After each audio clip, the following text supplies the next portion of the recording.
Fala aí, eu sou a Paula do Responde Aí. Bora bater um papo sobre a EDO homogênea? Então vamos lá. Primeiro, gente, vamos relembrar. O que é EDO? É uma equação que envolve derivadas. Aí eu separei uns exemplos para a gente ver. Ó, todas elas envolvem derivadas. E elas podem aparecer de três maneiras para a gente. Como f, como um dy dx, ou como y. Tudo isso significa a mesma coisa, tá? Só aparecem de maneiras diferentes. Em especial, o que a gente vai estudar hoje vai ser essa segunda aqui. Vamos ver quais são as características dela. Separei aqui dois exemplos pra gente. Primeiro, 6y duas linhas, menos 3y linha, mais 6y igual a zero. O segundo exemplo, 4y duas linhas, mais 9y igual a zero. O que eles têm em comum? Primeiro, os dois são igualados a zero, né? Depois, o y e todas as derivadas dele são acompanhados por números e não por funções. E outra coisa é que, em ambas as equações, a gente tem a segunda derivada da função. Ou seja, o que a gente vai ver hoje é uma EDO de segunda ordem homogênea. Ela é homogênea porque ela está igualada a zero, é de segunda ordem porque a maior derivada nela é a de segunda ordem, e ela é com coeficientes constantes, porque tudo que acompanha o y e suas derivadas são números. E aí eu coloquei aqui de maneira geral, a gente vai ter dessa forma aqui. AY duas linhas, mais um BY linha, mais um CY igual a zero, onde A, B e C vão ser números. E aí, tá bom, Paula, como é que a gente resolve essa equação? Um cara, muito louco da vida, disse que a solução era dessa forma. E toda vez que a gente assume uma solução, a gente assume um y, perdão, como uma solução, o que a gente tem que fazer é garantir que ele vai satisfazer a nossa relação inicial. Então, para isso, a gente pega a solução e joga no lugar do y e das suas derivadas também. E aí, ó, fica desse tipo. O c vezes a função, mais o b vezes a primeira derivada da função. A gente tem que derivar ainda, tá? E o a vezes a segunda derivada da função. Vamos derivar, então. Primeira derivada de exponencial é a própria exponencial, vezes a derivada do expoente com respeito à variável, certo? Segunda derivada, nada mais é do que a derivada, vou botar aqui, a derivada da primeira derivada. O r é uma constante, a gente repete o r. Agora, a exponencial, a gente repete a exponencial e multiplica pela derivada do expoente com respeito à variável. Isso vai ficar r ao quadrado, r elevado a x. Desculpa, e elevado a r vezes x. E aí, substituindo tudo, como é que ficou? A gente tem um e elevado a rx em todos os termos, podemos colocar em evidência, ficando com isso. Mas, lembrando que exponencial nunca é zero. Quando o produto de duas coisas dão zero, a gente tem que assumir ou que uma coisa é zero, ou que a outra é zero. Mas a exponencial não pode ser. Então, o que tem que ser zero é esse polinômio aqui. Então, para resolver, basta a gente ter que resolver esse polinômio de segundo grau. E aí a gente sabe para resolver, a gente vai usar Bhaskara, né? E o delta tem esse formato e a gente tem que estudar quais são os casos dele. Ou seja, o caso que ele é maior do que zero, ou seja, nós temos raízes reais e distintas. O caso que ele é igual a zero e o caso que ele é menor do que zero. Por quê? Porque para cada caso desse a gente tem soluções diferentes. Vamos dar uma olhada então em cada um deles. Primeiro caso, quando o delta é maior do que zero. Separei aqui um exemplo para a gente. Vamos substituir. Delta é b ao quadrado menos 4ac.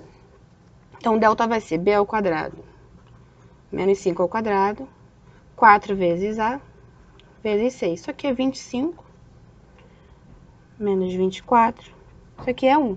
Então, o delta é maior do que zero.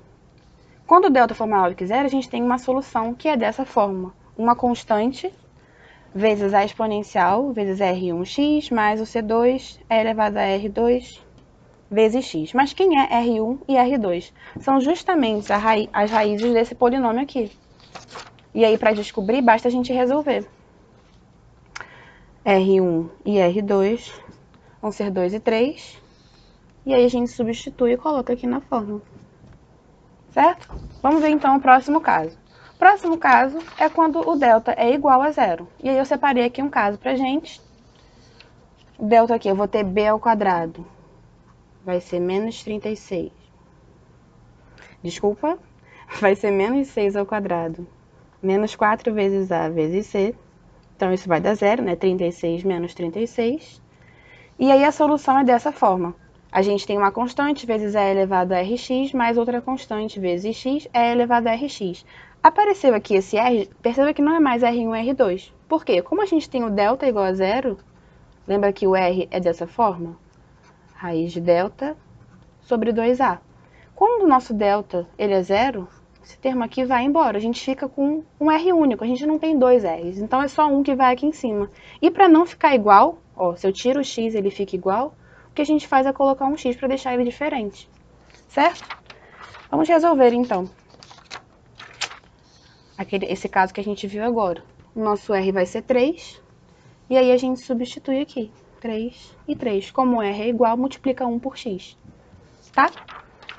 Terceiro e último caso, o delta menor do que zero. Separei esse exemplo pra gente. Então, o B é zero, né? Porque o y' não aparece aqui. 4 vezes 1 vezes 4. Então, o delta é menos 16. Então, o delta menor do que zero. Com o delta menor do que zero, a gente tem que... Vamos lembrar lá que a nossa raiz vai ser da seguinte forma. Aparece aquele número imaginário, certo? Quando aparecer o número imaginário, a gente vai pegar quem não está com o i e colocar elevado a e. Perdão, colocar o e elevado a ele. E o beta, que é quem está acompanhando o i, fica acompanhado do x. A gente vai envolver o seno e o cosseno nessa solução, ficando com e elevado a alfa x, que multiplica C1 vezes o cosseno de beta x, mais C2 vezes o seno de beta x. Alfa é quem não acompanha o i e beta é quem acompanha o i. Certo? Então, vamos resolver.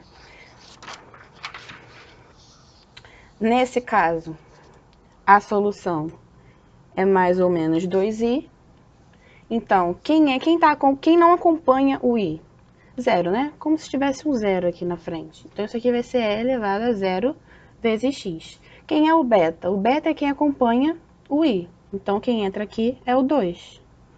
E aqui o 2. Então, a nossa solução, quando a gente tem um e elevado a zero, isso aqui vai virar 1, né? Então, C1 cosseno de 2x mais C2 seno de 2x. Essa é a nossa solução. Tudo bem, temos estudado os casos dos deltas, agora a gente vai ver um problema que aparece muito, que é o problema do valor inicial. E aí eu separei aqui um passo a passo para a gente resolver. Primeiro, a gente tem que resolver a equação diferencial. Depois, a gente calcula a primeira derivada da nossa solução, que a gente encontrar.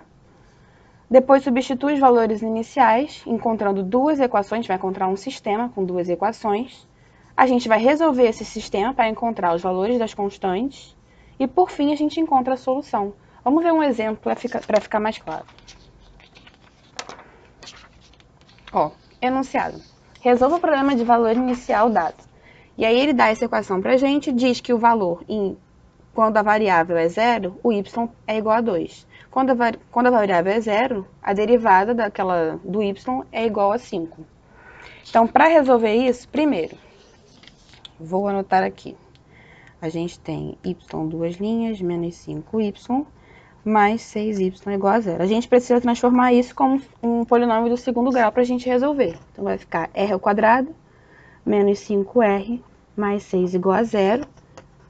Então, a gente vai ter duas raízes, uma 2 e outra 3, resolvendo aqui esse polinômio. Então, o nosso y, vou colocar y de x, vai ser igual a um C1 vezes e elevado a 2x, mais um C2 e elevado a 3x. Resolvemos a equação diferencial. Agora, a gente precisa calcular a primeira derivada. Isso vai ser 2C1 é elevado a 2x mais 3c2 é elevado a 3x, tá? Só apliquei a regra da derivação da exponencial, que a gente repete, e multiplica pela derivada do expoente com respeito à variável. Ele deu que o y de zero é igual a 2. Como é que fica o y de zero? Vamos colocar aqui. Y de zero. Substitui zero aqui nessa primeira equação, ó. Vou ficar com C1. Quando eu colocar zero aqui, esse termo todo vira zero. Portanto, o E vira 1, né? Aqui, vai acontecer de novo a mesma coisa, vai ficar 3 vezes 0, tudo isso vira 0, qualquer número elevado a 0 é igual a 1. Então, ficou só o C2. Isso tem que ser igual a 2. Agora, outra informação é que o y' de 0 é igual a 5. Ou seja, essa derivada aqui, quando a gente coloca o x igual a 0, ela é igual a 5. Se a gente põe o x igual a 0, vai acontecer o mesmo caso da de cima. Vai ficar 2 vezes 0, esse termo aqui vai virar 1, e 3 vezes 0, esse termo também vira 1. Então, eu tenho 2c1 mais 3c2 igual a 5. E aí você pode fazer por substituição ou soma, você que sabe. C1 vai ser igual a 1 e C2 vai ser igual a 1. E agora, como a gente descobriu os valores das constantes, a gente vai colocar de volta na nossa solução principal. Então, y de x vai ser igual a C1, que é 1, é elevado a 2x, mais C2, que é 1, é elevado a 3x. Esse vídeo te ajudou? Responde aí!